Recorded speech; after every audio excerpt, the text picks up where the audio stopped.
Welcome, everybody, to Office Hours live from Singapore.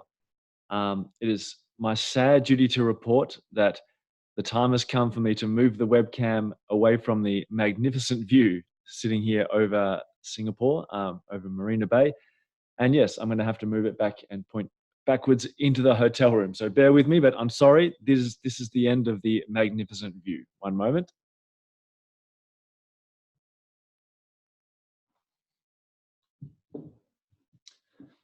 And there we go. That's obviously somewhat of a disappointment, I imagine.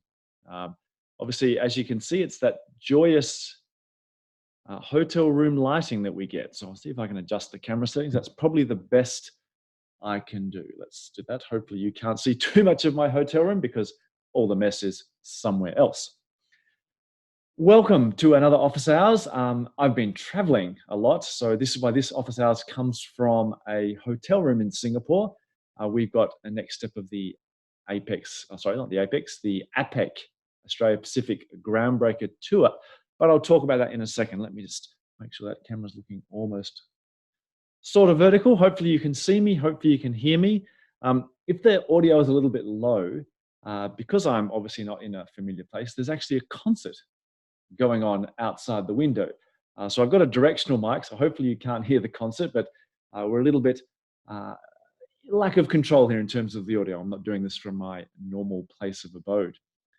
But rest assured, similarly, if there's a knock on the door and someone from the hotel wants to give me some chocolates or something, or turn down the bed, rest assured that my priority is, well, probably the chocolate. I'll let them in and I'll abandon the meeting, but no, I'm just kidding. We'll charge on with Office Hours and hopefully no one will disturb us while we're going.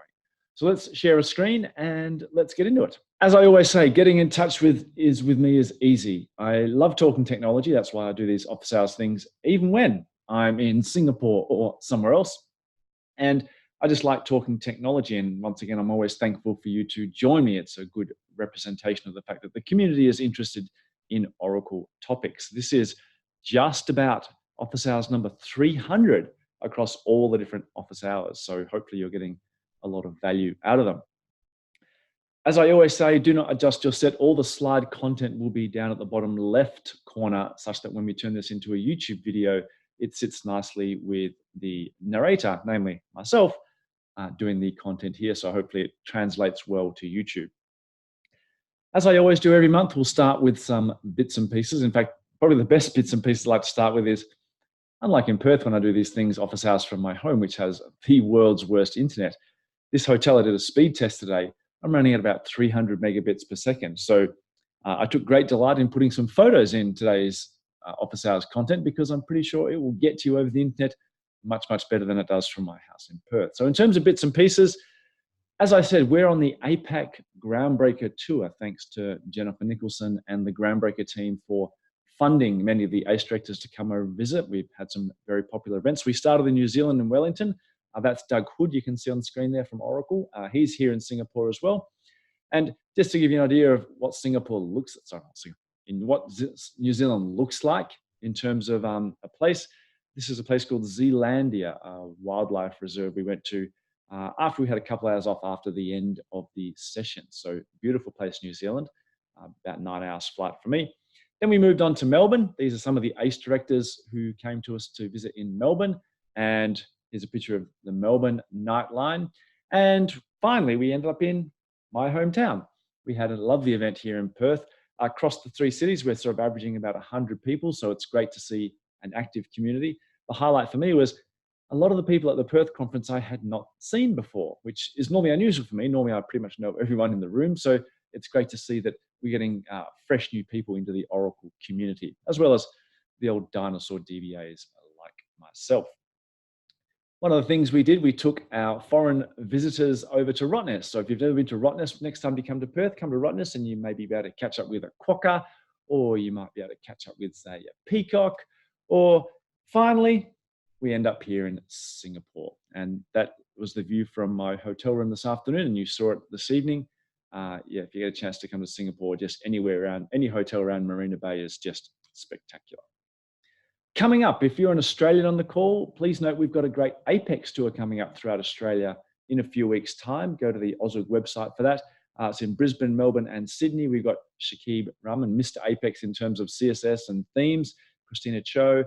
Myself, I'm doing some talks on how to successfully interact with the database with Apex. But yeah, it's going to be a nice sort of, I think it's almost a full day event. So, and it's free, I think.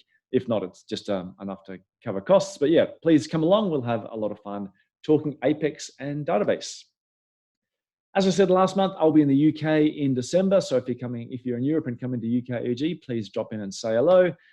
And then straight away to Sangam in India, registrations are now open. I think that is enough of all the promotional stuff I need to do.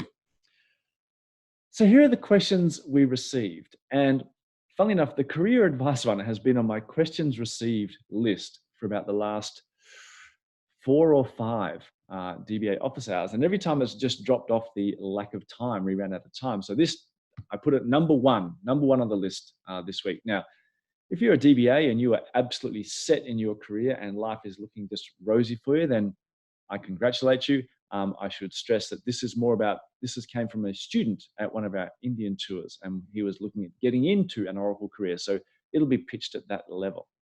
Then we'll talk about security for schemers. And once again, this is someone who is new to Oracle. So today is more a thrust at people who are new to Oracle and new to things like that. And the last one's just another simple tech one that came in on our office hours question line. I have a sneaking suspicion it came in because the Ask Tom question standard submission thing was closed while Chris and I were traveling, but I thought I'd treat it with equal merit. But as I said, last DBA office hours and obviously through our open world, you would have seen we have a new theme now. So all the slides you'll see from Oracle coming out in the future have this sort of interesting, I almost feel almost indigenous style of artwork with some more muted colors. So I've tried to move most of my slides to some degree to this theme, just so I can say I'm following the corporate line, but also I actually quite like it. It's quite nice. It's less corporate 80s look. So let's start with our first one today. And I'm not sure if we'll fill the whole hour tonight, but rest assured, if we don't, I'll cut the meeting short and race off and get myself some dinner before the event tomorrow. But we'll see how we go. So this is the question that came in on career advice. I was at one of the Yatra events this year. A big thank you to all I just cut and pasted this, so our submission had a bit of a typo. A big thank you to all the speakers that came along. I'm a student here in Medabad, and I'm looking for advice on getting started with Oracle. For those that don't know, when we did the Yatra tour, we go to various cities in India, and one of the great things that SAR does there as part of the user group is, as well as having a lot of Oracle professionals there, often the doors are opened at no cost to any local students who want to come along and pick up information if they're either studying databases or studying Oracle, or they're getting ready to graduate. And so this person was looking at just graduating. They said, how do I kickstart my career? Because especially in India, as each college or university finishes its educational year, you generally have a bunch of people coming out, all tackling, ready to jump into the workforce. So as a student, as a graduating student, how do you be that one that stands out? How do you be the student that is not just in the pile of all the other students when they start going for that first job? So I tried to come up with a list of things that I think will help you in terms of make that first jump into an Oracle or in fact any kind of technical career. Let's start with something that's perhaps fairly obvious given that we're doing this over a video webinar, and that is social media. Now, obviously we have people from all over the world on the call tonight and on the regular DBA office hours, but I'm based in Australia, and one of the things that Australians generally are fairly cynical of is social media for terms of tech. Most people in Australia are very active in social media in terms of, they've got to Instagram themselves out when they're on the beach. They've got to Instagram out when they're at a concert, and they're on Facebook and etc. So from a social perspective, Australians are very keen on that. But from a tech or work-related perspective, generally not. They're fairly cynical of things like Twitter. And that's a sort of fairly common theme I see around the world. People think, I know that there's a lot of celebrities on Twitter, but why would I want to be involved in Twitter? What's the benefit for me? And one of the first things I would tell any student is someone's popped on the chat line, is it? Yeah. We'll get to your comment shortly, Ludith. So one of the things that I encourage anyone, and this is not just something as a student or a graduate, this is anyone involved in tech, especially, yeah, in any kind of tech, is I would encourage you to be active on Twitter. Now, what do I mean by active? That doesn't mean you have to do, for example, what I do as a developer advocate, and that is be actively posting on Twitter. However, I think we need to accept the fact that the vast majority of the large tech companies for which most graduates will be striving to get careers with are generally based out of the US. They all may have head offices all over the world, but generally they're based out of the US. The US, in my experience, loves Twitter. People in the US are very active on Twitter, and in particular, people inside Oracle, Google, Microsoft, etc., are all very, very active on Twitter. What that means is, in terms of staying abreast of what's coming out of these technology companies, being on Twitter is actually not just a fun and games, it's actually an integral part of your educational process. And I'm not just speaking just from Oracle here. I actually follow a whole number of people from Microsoft and Amazon on Twitter because, as we can see, I use Office products like PowerPoint. I stay abreast of what's happening in terms of Microsoft Office, in terms of features and features of Windows, by following Microsoft people on Twitter. I also keep abreast of what's coming in the SQL Server world because it's always good to know people who are using multiple database technologies. So even if you never post a single tweet, of which many people may never feel the need to, I'd strongly suggest you be active on Twitter in terms of get on there, follow some people.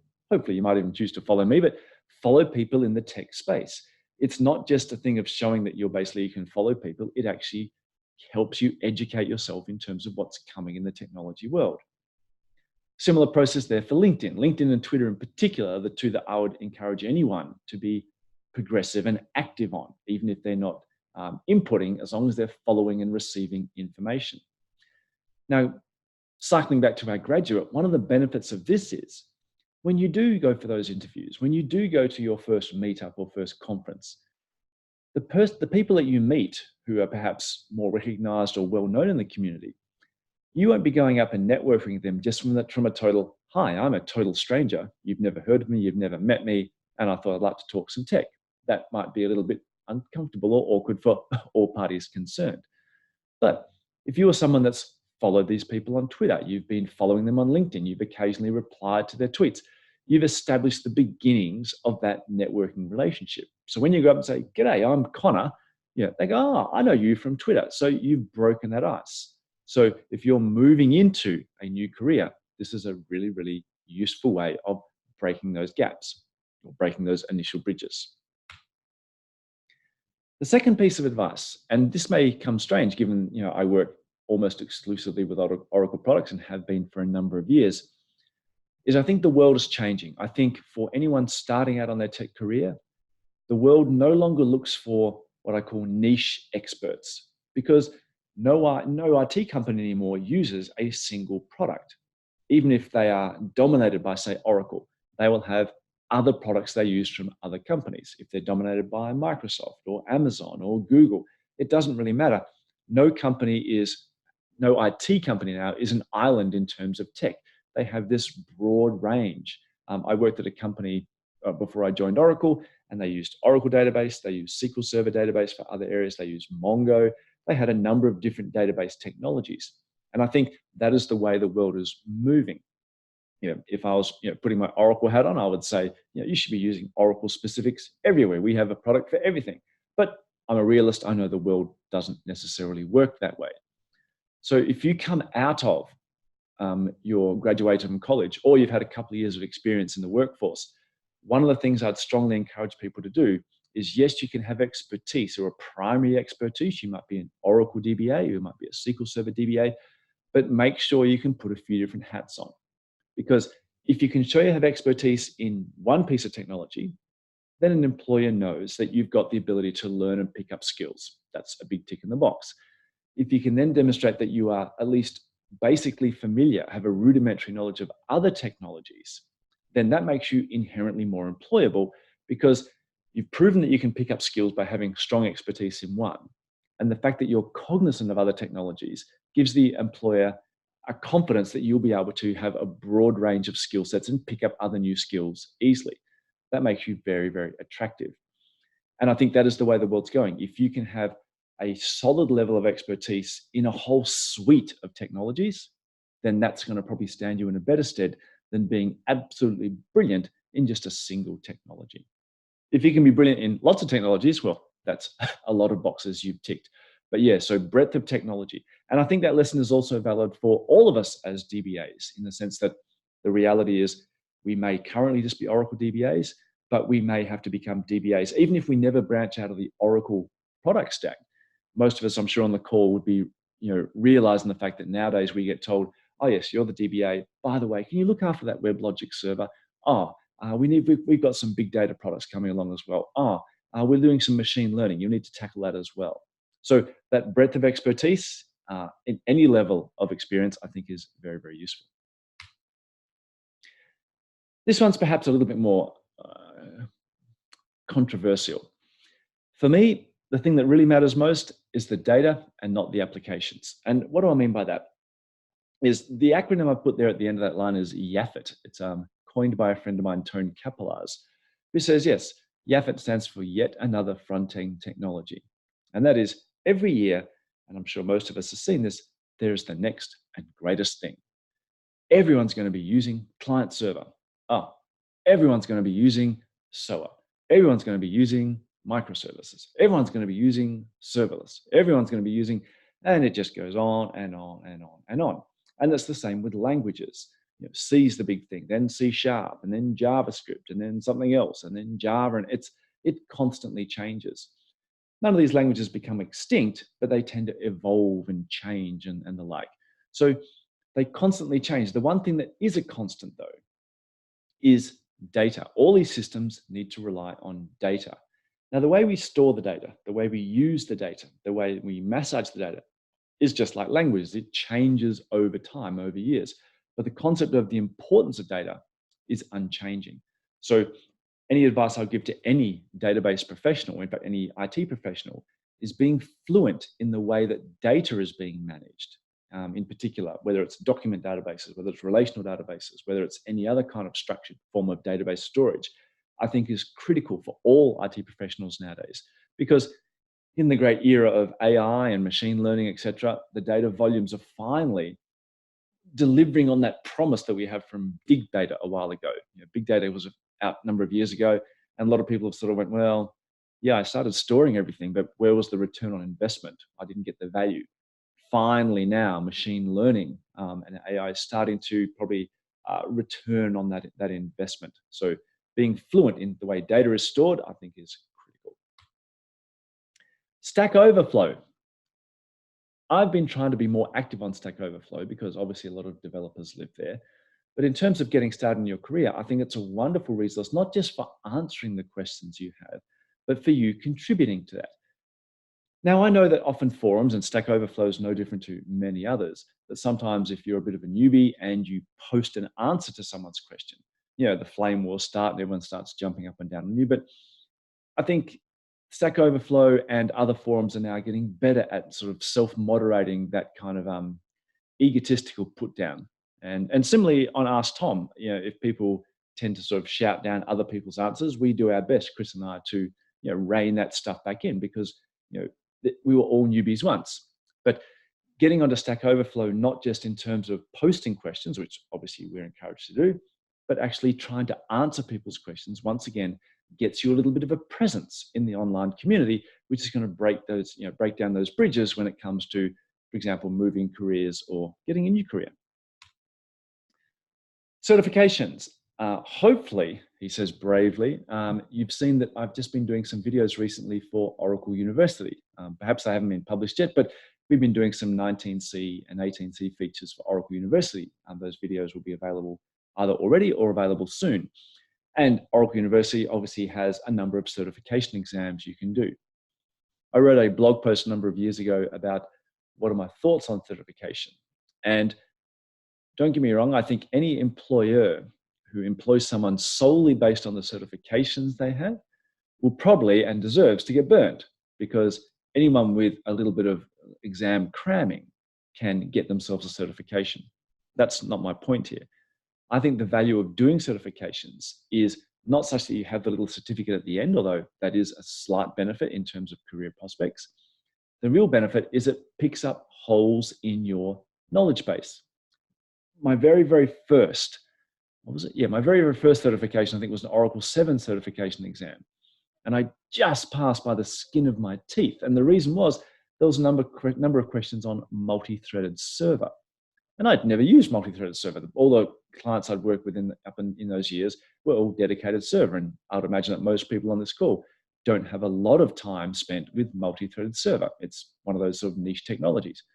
So when they asked me questions on that, I went, man, I have no idea what the configuration was and the parameters, etc. So it revealed a shortcoming in my knowledge. So certification is a great way of cycling back to that breadth of expertise. Before I joined Oracle, I was lucky enough or fortunate enough to become an ACE director. And I think community recognitions programs are actually very, very useful. Microsoft have I think they're called most valuable MVPs, Microsoft MVPs, I think they're called. We have our ACE program and our Java programs, Java champions and groundbreaker ambassadors. These are really good things to aspire to, even if you're fairly new to the workforce. One of the things we have in our ACE program is a thing called the ACE Associate, which is for lack of a better term, an entry-level tier, which is really just our way of trying to kickstart people into sharing things with the community, writing a blog, doing webinars, doing videos, doing anything that is contributing back to the community. I was thrilled. This person came from Ahmedabad. I was thrilled that in Yatra this year, last year at Ahmedabad, we had about 60 people at the event. This year we had 150. And when the day was over, how normally you have a series of sessions during the day. When the day was over, we couldn't get people to leave. We're all done. We're all speakers. We're all absolutely gassed out because we've been speaking all day. And people just wouldn't leave the building. They just wanted to chit chat and talk tech and ask questions and just, really just establish great bonds and great relationships. It was probably one of my favorite cities this year in terms of touring places because people were just buzzing about talking about Oracle tech. And I think contribution to the community does that. So even if you're just a graduate, reach out to your local user groups, try go to some meetups, go to some user group events. We had that APAC Groundbreaker tour the last few days. Even if it's a piece of technology that you're either new at or have never seen, I'm keen to go to technology events that are not just Oracle. Next year, I'm doing some talks in Portugal at a student event, not even Oracle related. So I really enjoy that concept of if you can contribute to a community, the value back to you is enormous. And obviously, the kind of people that go to these community events are not just techies.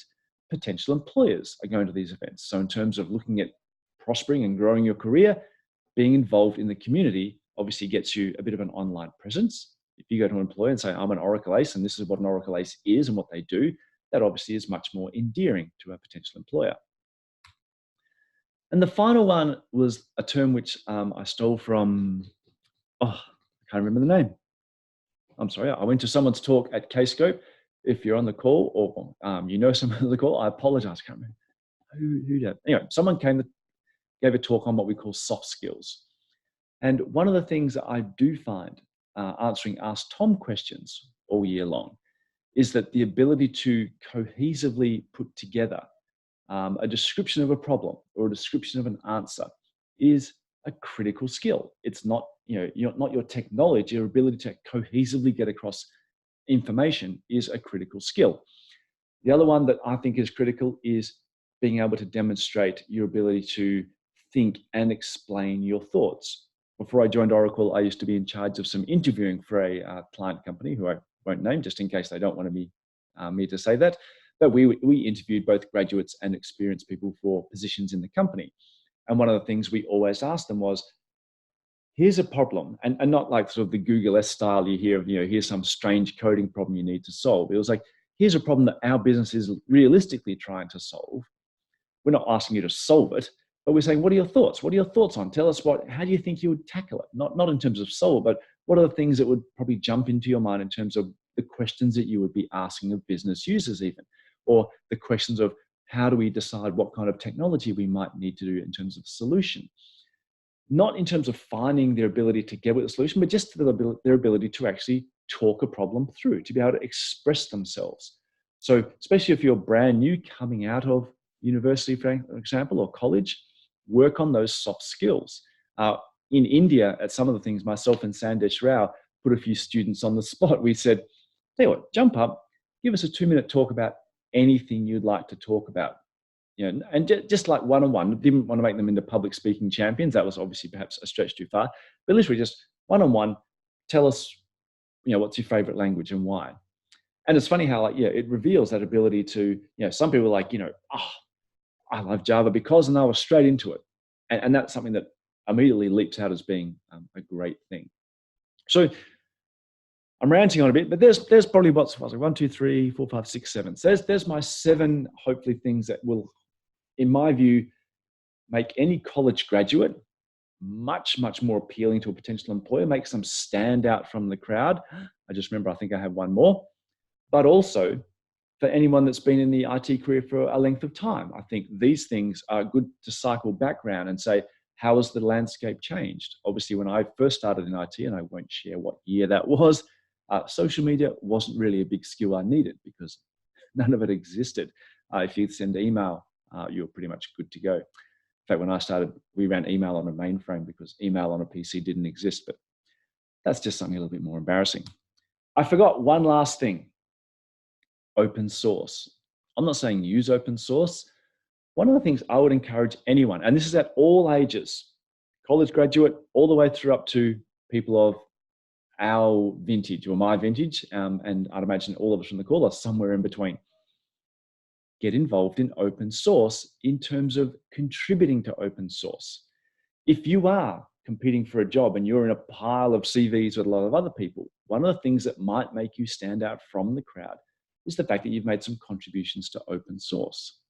Now, this is not me saying, yeah, I think you should write Python or write a brand new processing language or write a new database. That's obviously insane. Some people do that, but it's not something you're going to pick up just overnight. Where I think the value is all the open source projects out there, even the large ones, are desperately searching for people to contribute, even perhaps not in terms of code, sometimes in terms of just reviewing documentation, looking through documentation and making fixes to even typos or just, phrasing, etc., translations into foreign languages. All those things are a way of you contributing to open source and establishing yourself as having a bit of a profile in the IT community. Even if you're not doing that, even a much simpler way of getting started in open source is any code you've written. If it's not under license to the companies you're working for, bang it in a GitHub repository. And therefore it just, it gets you out there, but also now you're learning and teaching yourself the concept of source code control. You're using git pull, git merge, git push, etc. You're learning a new skill and also contributing to an online community, which makes you more noticeable. So there it is. I ended up coming with 8. So hopefully for anyone on the call, not just people who are young and graduating, you got some value from that. That's my view on getting ahead in your IT career. Whew, little drink. Man, that color is just that color. I should say my hotel room is a beautiful color, but obviously the lighting is just horrendous. Schema security. Once again, this started off as a question from a new person to Oracle. I'm fairly new to Oracle. Here's the question. I'm fairly new to Oracle, and I have DB experience with SQL Server. I've installed Express Edition, and I've been building some new databases. I assume they mean tables and stuff, but I'm not really familiar with security. I'm currently using the passwords I entered when I installed XE, but how do I then protect data from others, etc.? And so this is both the blessing and the curse of Express Edition. It literally is download it, double click on setup.exe or setup.sh if you're running it on Linux, and literally within 5 minutes, 10 minutes, you have a database, and the only thing that's been asked of you is give us an admin password. And so that's great because it lets people just get straight into it. But if you've never seen Oracle, then it's obviously a fairly obvious thing to go, well, that's the user I was given, that's the password I was given. Let's just jump in and start doing stuff. So what I thought I'd do is talk us through, if I'm brand new to Oracle and I've just started creating tables and I have some basic database experience, how do I build from my current position, which is probably I've logged on as sys or system and started doing things, to getting to at least a point where you would have some degree of confidence in being able to secure your data. Because as I've said in many talks over the years, it's funny how when I first started with Oracle, if you had an outage, if you were working for a serious client and you had an outage, that was like career threatening for you as a DBA, but also it was threatening for the business. If this business was down for a long time, then yeah, that could be critical. That was a PR disaster. It's almost funny how that rule has been relaxed over the years now, in the sense that there are countless things we see on the newspaper every day. That sort of vendor X had a big outage; they were down for a day. In Australia, it's typically the banks. People can't use the cash machines; they can't get money out, or they can't do internet banking. I remember a while ago, Delta Airlines, had a big outage, and that was a big uproar. And other airlines have done similar over the time. British Airways had one recently, etc. But after all those things, no one goes, yeah, I'm never flying that airline again, or I'm never using that shop again. That people tend to forgive outages nowadays. But what they won't forgive is if you get breached in terms of your data. If you get hacked, then you are toast, absolutely toast. So security is obviously probably the most important skill set we need to have now. And XC, as I said, is both blessing and curse because it's let people get so easily into building applications and databases. So let's build from a current. So this is my view on where our user currently is, because it's a common scenario we see on Ask Tom as well. People say, I'm doing some stuff, I'm logged on a system, where do I go? And often it's a question about some piece of tech, but we're going, stop. Before you do any of that, let's talk about security. So let's assume this is where they currently are. They have all their tables in the system schema. So rule number one, if I'm trying to help someone evolve their security from this very base level, the rule obviously is we never ever use sys or system. And anyone with any years of experience on the call will be going, yeah, well, duh. But there are a lot of new people out there who've never used Oracle. And their first foray into Oracle is, I log on a system. So this is the first thing we want to teach people. Never use sys or system, even though that's generally the account that's going to be created for you if you're using something like Express Edition. Even if you log on to a cloud, we ask you for an admin password. That's the first thing we give you. So never use sys or system. So what do we do? What is the first thing I'd encourage anyone to do? And maybe this is something that we should do in terms of an Express Edition tutorial. The only password we have is sys and system password. So we connect as that user. And this is what I'm telling our first person. The first thing we always do is let's build ourselves a brand new schema. And it's funny how if you've never used Oracle, this is not implicit. It's not intuitive. It's not something that's actually plastered all over the documentation. It's tucked away in the reference manuals. But yes, obviously, first thing we do, create ourselves a schema and then grant some privileges. People may be familiar with the most common kind of grant that we see often as DBAs is grant connect and grant resource. Funnily enough, I'm actually not a big fan of grant using those existing roles. And one is they were never really designed for the end user population. If you go back to sort of Oracle 6, Oracle 7 days, they were really designed for accounts that came provided with Oracle.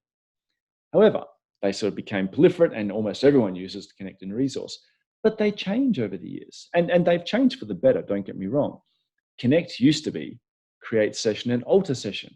But obviously alter session can actually do a whole lot of stuff, especially when you start doing alter session set events, for example. So I think it was somewhere around maybe Oracle 10, maybe Oracle 11, that Connect just became create session.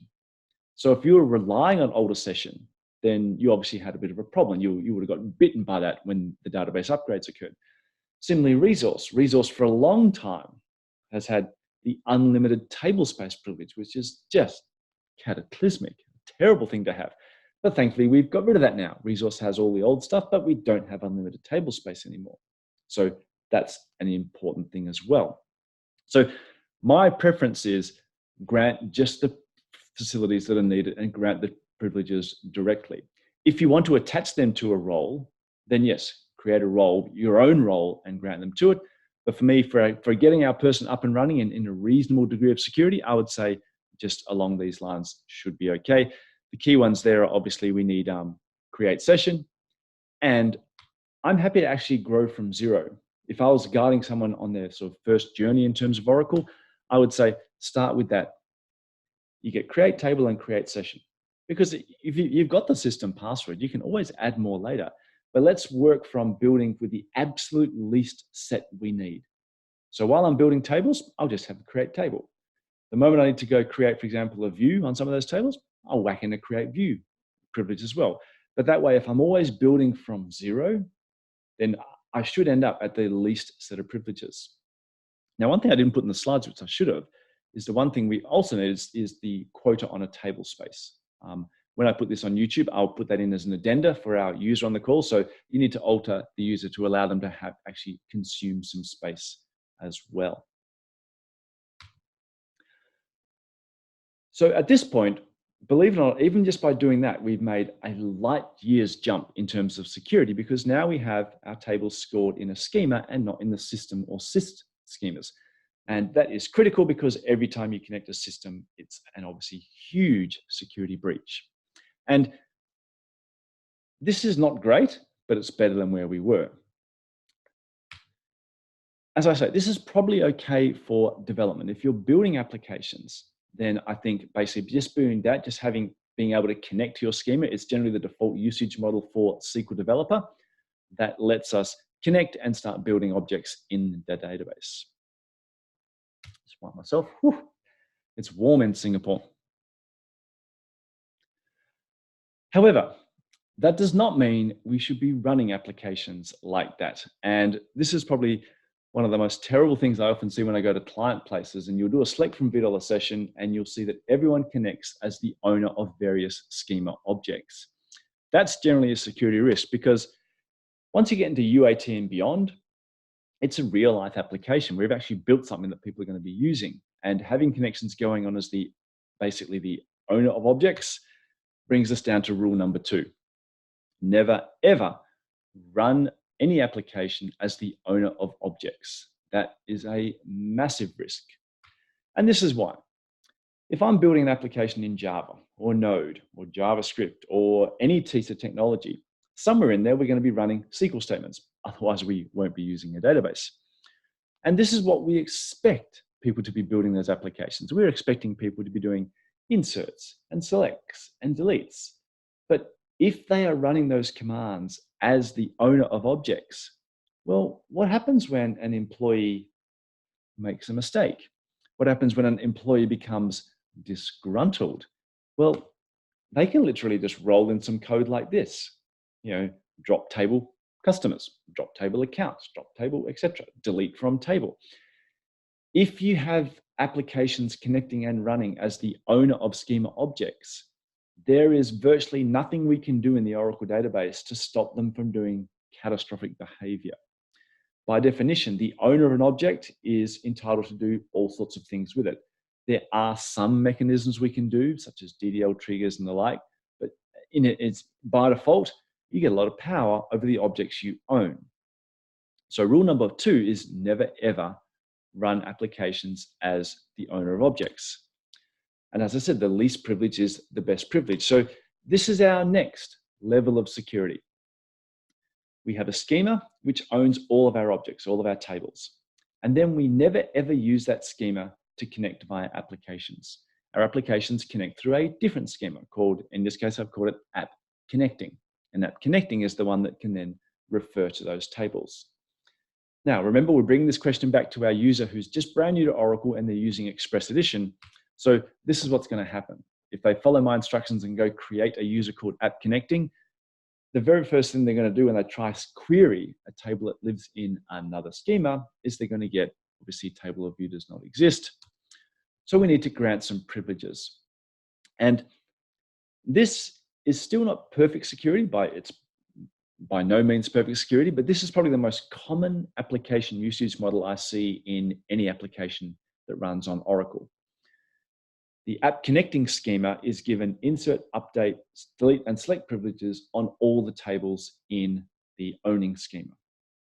And don't get me wrong, I'll say this, that's probably good enough. And I don't think it's ideal security. It still has lots of issues. But the reason I say it's probably good enough that I didn't say, I'll come back to that. The reason I say it's probably good enough is it's probably the most common application deployment model I see. We have a schema called X, and then we'll have a schema called runtime X or application X, and it's just been given all the privileges on the tables. And this is what we do. Once again, for our person using Express Edition, hopefully you're on the call. Sing out if you are, but I suspect the time zone might be your enemy. Once again, we create a brand new user called App Connecting.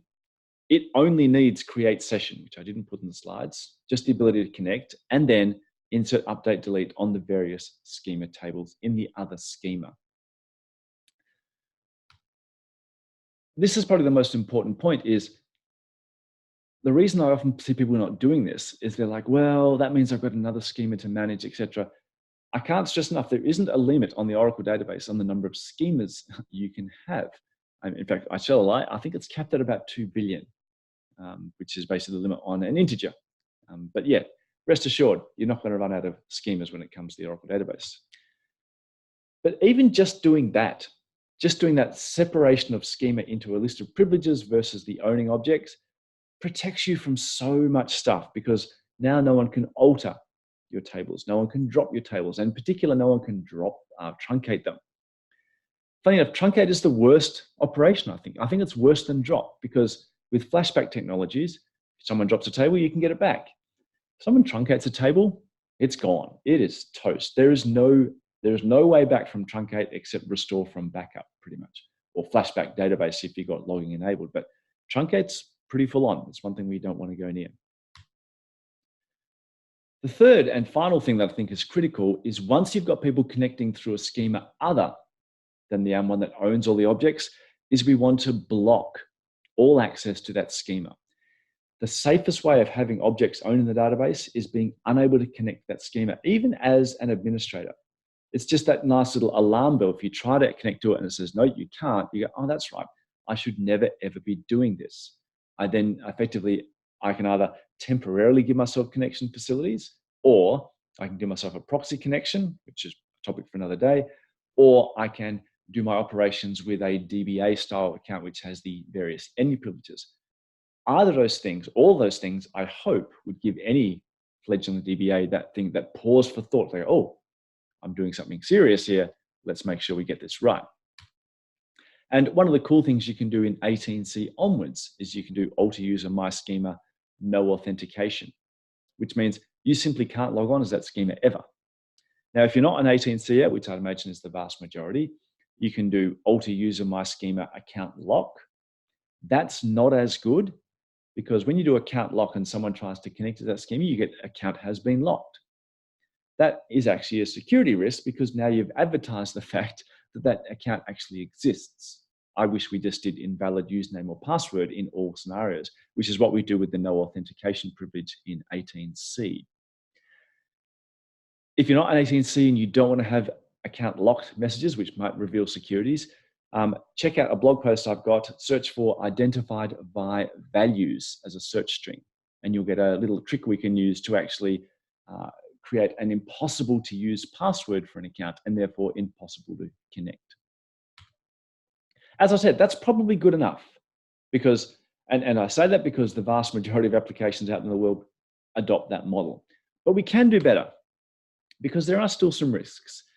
If an application connecting schema has delete, insert, update, and what have I left out? Select privileges.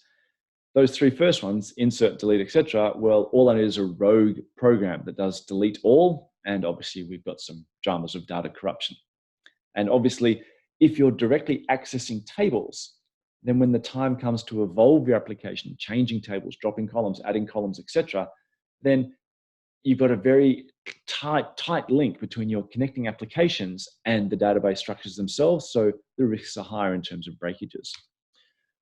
So the next level, and I'd imagine now we're probably getting outside the realm of where our Express Edition developer is going to, but we'll charge on, we've got a bit of time, is moving to an API-based model.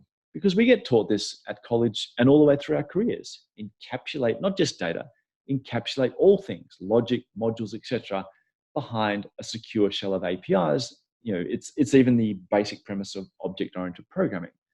expose your objects via methods. Don't let people access the object attributes directly. So we start looking at an API model. And that now moves us into what I prefer is what I call a 3-schema setup. We have my schema, which owns all the objects. We then have what I call an API schema, or an application owning schema. And it owns a suite of APIs that allow access to the tables.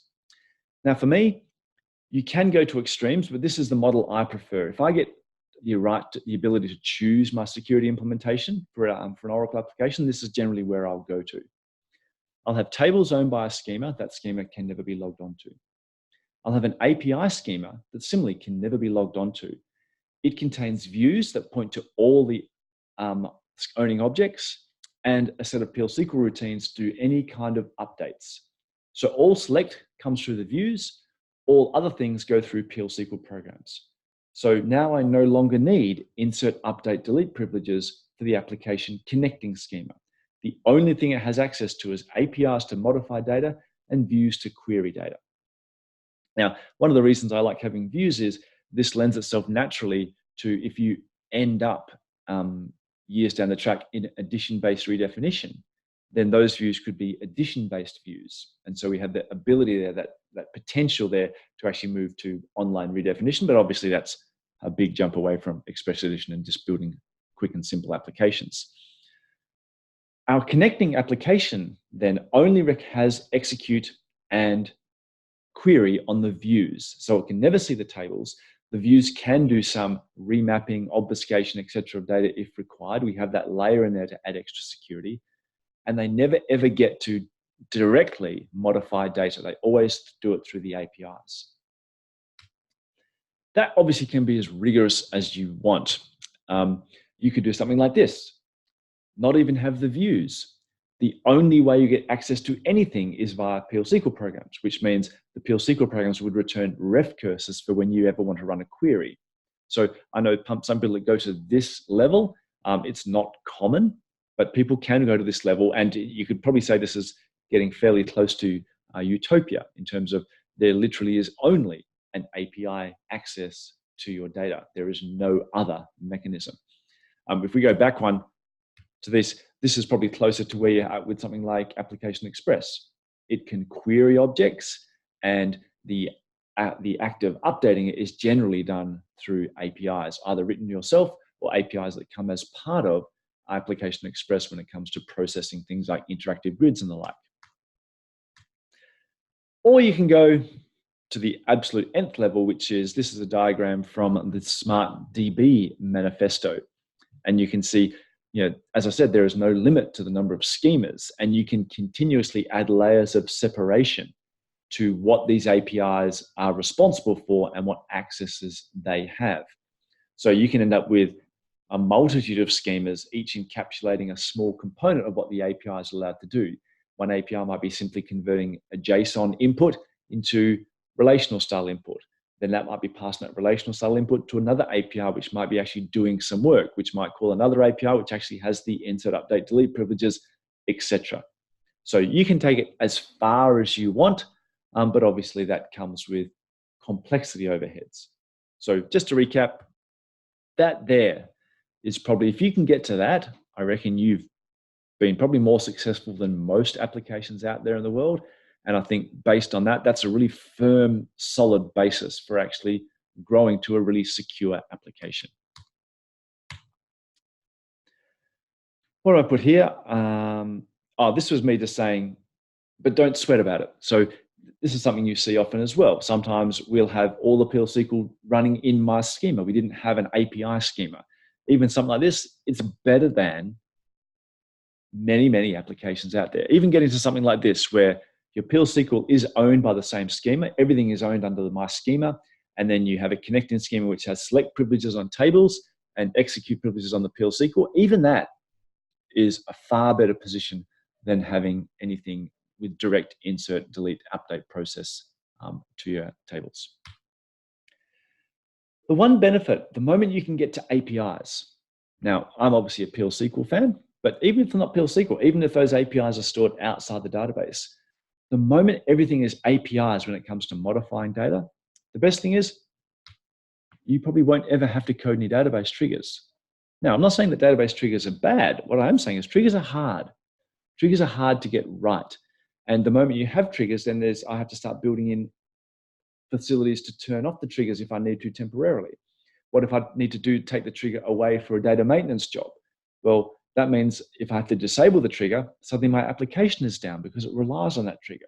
So there's nothing wrong with triggers per se, but triggers are hard. Triggers are hard to manage. They get complicated fast. And you'll never need one if you have API-based access, because anything that would go on the trigger would then go into the API. That's another benefit of API-based programming, whether it's PL SQL or otherwise. Obviously, this is not the security office hours, but obviously it's not an entire thing about security. It's just hopefully to get someone on their way in terms of getting an application which is reasonably secure, to give them that extra degree of confidence that they're not going to get hacked. Obviously, the definitive thing is there's a security guide in docs.oracle.com. And don't forget, we have a security office hours. Russ Lowenthal does some fantastic office hours. There's heaps of YouTube videos out there already that he's done, but obviously they come up, I think, once or even twice a month. So check out his security office hours.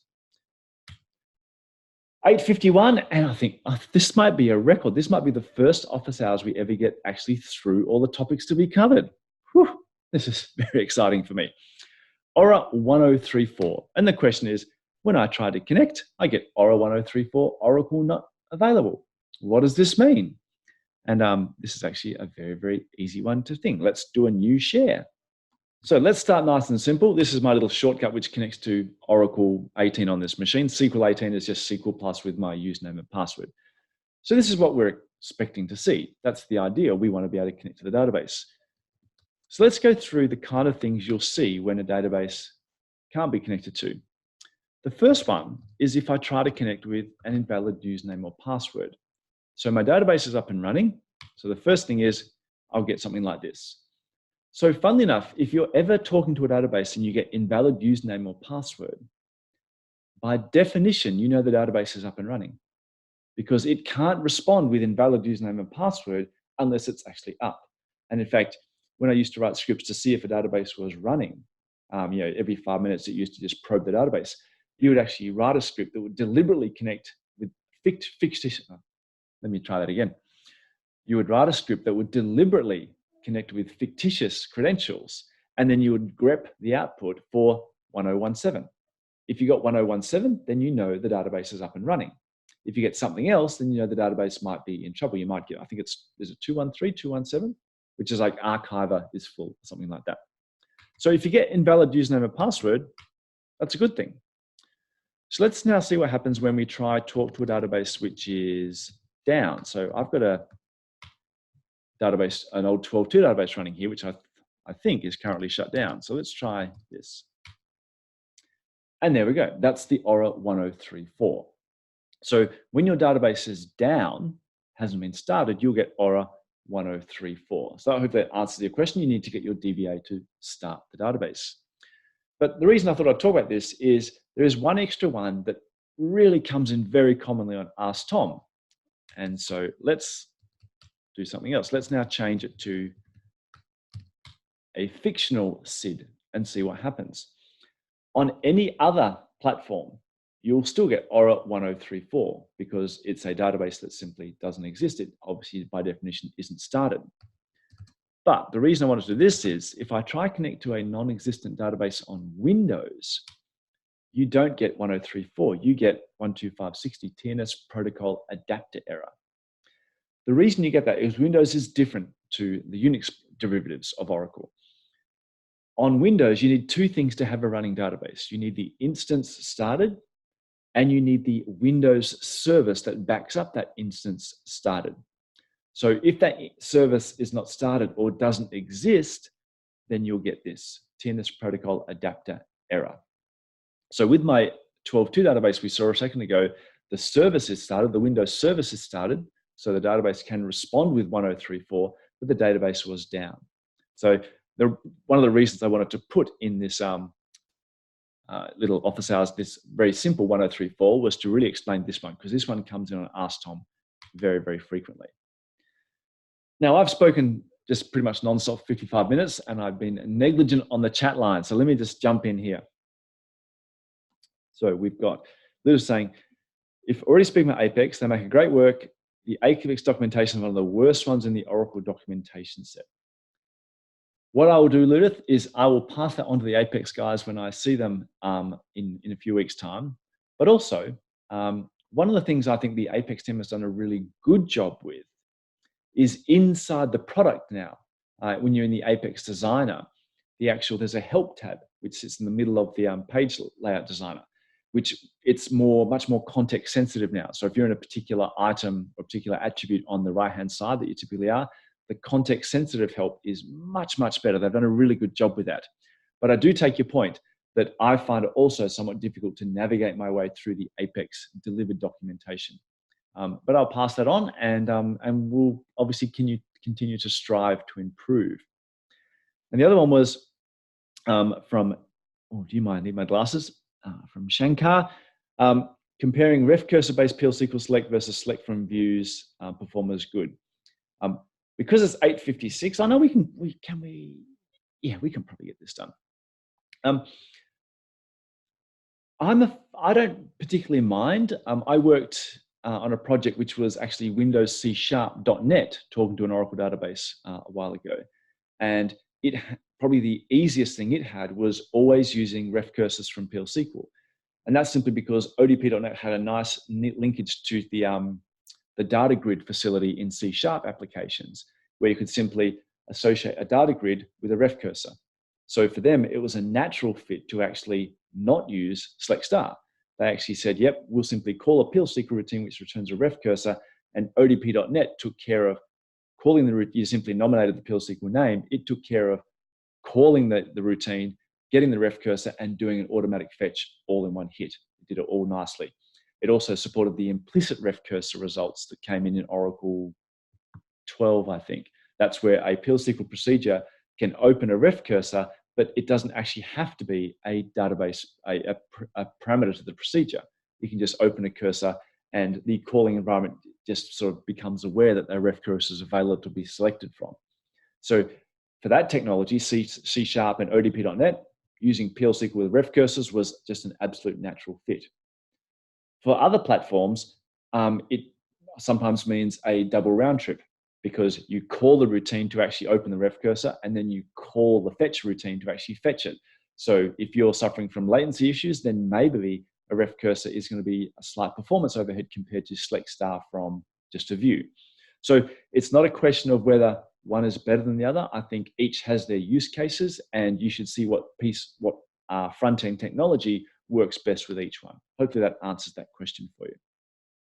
So wrap up and a reminder. I'm going to finish on time. I'm quietly excited.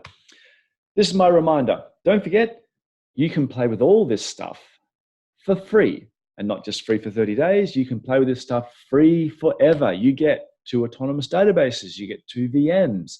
You get 100 gig of storage.